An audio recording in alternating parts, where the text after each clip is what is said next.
Hi. 2006ல இந்தியால இருக்கிற நித்தாரின்னு ஒரு ஸ்மால் வில்லேஜ்ல ஒரு பயங்கரமான சம்பவம் நடந்துச்சு. அந்த வில்லேஜ்ல ஒரு வீட்ல இருந்து ஒரு பொண்ணு காணாம போகுறா. கொஞ்ச நேரத்துல வருவான்னு நினைச்சு அவங்க பேரண்ட்ஸ் வெயிட் பண்றாங்க. ஆனா அவ திரும்ப வரவே இல்ல. அதே மாதிரி இன்னொரு வீட்ல இருந்து ஒரு சின்ன பொண்ணு காணாம போகுறா. அங்க இருக்கிறவங்களுக்கு டவுட் வர ஆரம்பிச்சிருச்சு. சோ போலீஸ்ல போய் கம்ப்ளைண்ட் பண்றாங்க. ஆனா போலீஸ் இத பெரிய விஷயமாவே மதிக்கல. ரன் அவே கேஸா இருக்கும்ட்டு அசால்ட்டா விட்டுருதாங்க.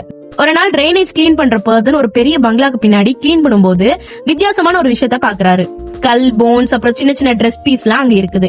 அத பார்த்து அவங்க போலீஸ்ல இன்ஃபார்ம் பண்றாங்க. பீப்புள் எல்லாருக்கும் பயங்கர ஷாக். அந்த பங்களால இருந்த ஓனர் அண்ட் அங்க வேலை பாக்குற both of them were the accused. And அவங்க அந்த பசங்களை ஏமாத்தி அவன் வீட்டுக்கு கூட்டு போய் ரொம்ப கொடூரமா கொலை பண்ணிருக்கான்னு தெரிய வருது. இது ஒரு சீரியல் கில்லர் கேஸ் மட்டும் இல்ல, இந்த சிஸ்டமோட ஃபெயிலியர் ஸ்டோரியும் தான். புவர் ஃபேமிலின்னு அலட்சியமா எடுத்துக்காம இருந்திருந்தா இந்த கேஸ் ரொம்ப லாங்கா போயிருக்காது. when cries for help or ignored, tragedy grows in silence. ரொம்ப ஸ்ட்ராங்கான வேர்ட்ஸ்ல